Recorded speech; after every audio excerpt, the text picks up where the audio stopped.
Jadi Pintar adalah sebuah workforce development platform yang menyediakan end-to-end solution.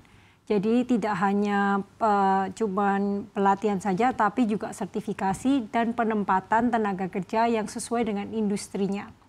Kita juga bekerja sama antar lintas negara juga. Itu yang membuat kami unik. Baik, platform ini sudah berdiri berapa lama, Bu Imelda? Dan sebetulnya apa yang melatar belakangi Bu Imelda mendirikan Pintar ini?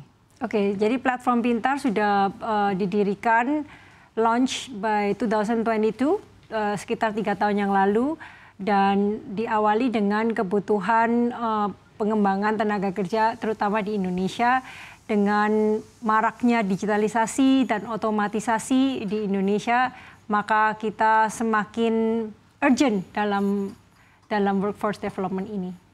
Baik, tapi menurut kacamata Bu Imelda sendiri begitu ya, perkembangan industri workforce development di Indonesia dalam beberapa waktu terakhir ini seperti apa?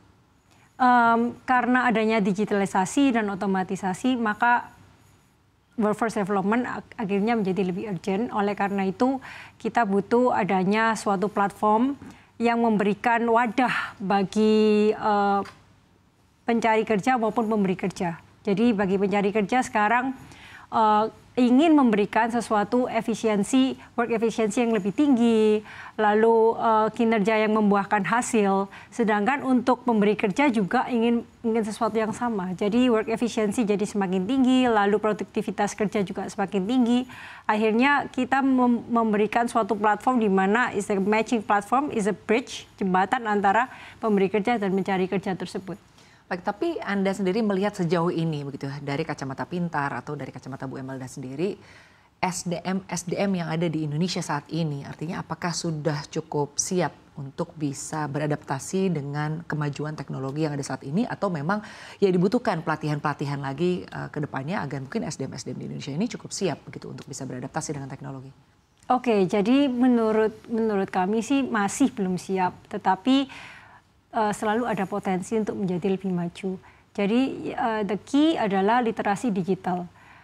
Pekerjaan itu akan lebih dimiliki oleh orang-orang yang mempunyai literasi digital atau pengetahuan tentang AI, bagaimana cara menggunakan AI dengan baik di dalam pekerjaannya mereka. Sedangkan bagi mereka yang sudah tidak failed untuk update skill mereka di dalam literasi digital, maka akan tertinggal dibandingkan orang-orang yang lainnya. Jadi masih bisa diimprove pengembangan di dalam workforce ini. Baik, artinya Anda cukup optimistis ke depannya SDM di Indonesia ini akan lebih bisa beradaptasi lagi dengan teknologi ya, seiring dengan juga mungkin nanti ke depannya kemajuan dari literasi digital ya, Bu Imelda. Yeah. Menurut Bu Imelda sendiri, apa faktor utama yang mendorong pertumbuhan bisnis workforce di Indonesia? Apakah Anda melihat memang adanya kebutuhan atau Anda memiliki pandangan lain? Jumlah dari workforce di Indonesia itu kebanyakan kan informal, seperti yang tadi Mbak Sinta katakan kan. Jadi adanya fenomena yang namanya underemployment gitu, bukan unemployment. Oleh karena itu kita memberikan wadah di mana para pekerja memiliki chance atau peluang untuk mencari pekerjaan yang lebih bermartabat dan mempunyai progres di dalam kinerja karir mereka. Sedangkan dari entrepreneurs atau industrialis, kita juga ingin memiliki para pekerja yang juga fasih dalam literasi teknologi, juga mau maju bersama dengan kita, mau belajar mengupdate skill mereka agar kinerja kita, kinerja perusahaan kita, dan produktivitas kinerja mereka juga akan meningkat gitu. Jadi ada dua point of view yang harus di-match dan diselesaikan secara bersama-sama gitu. Baik, kan kalau pada kenyataan kita lihat bahwa memang banyak terjadi PHK begitu ya. Tapi Betul. juga at the same time kita lihat ada peningkatan peluang untuk bisa mendapatkan pekerjaan tadi di sektor informal begitu. Apakah ini juga Anda melihat sebagai sebuah peluang artinya dari Pintar sendiri untuk kedepannya mungkin tadi Anda menyampaikan sudah melakukan pelatihan-pelatihan begitu ya. Nah, Ya. Sejauh ini dalam rentang waktu 3 tahun ini begitu ya, bagaimana Anda melihat progresnya begitu? Artinya untuk sektor informal ini atau juga mungkin dari sisi industri seiring dengan juga mungkin ditingkatkannya lagi pelatihan-pelatihan misalnya katakan dari Pintar. Oke, kenapa terlalu banyak sekarang ada layoff atau PHK dari karyawan tuh karena mungkin tidak ada match antara pemberi kerja dan penerima kerja gitu kan. Jadi pemberi kerja mempunyai ekspektasi yang berbeda. Namun karena mereka tidak bisa mengkomunikasikannya dengan baik, lalu yang penerima kerjanya atau pencari kerja itu tidak bisa memberikan skill yang cocok untuk industri ini. Jadi oleh karena itu kita butuh suatu platform di mana kita bisa memberikan apa sih yang dibutuhkan oleh industri. Karena yang paling tahu tentang kebutuhannya ya itu industri itu sendiri. Tetapi mereka harus ada cara untuk mengkomunikasikannya. Jadi secara pendidikan juga harus ada inovasinya. Jadi mereka ada ruang untuk pekerjaan-pekerjaan yang baru yang sebelumnya tidak pernah ada gitu.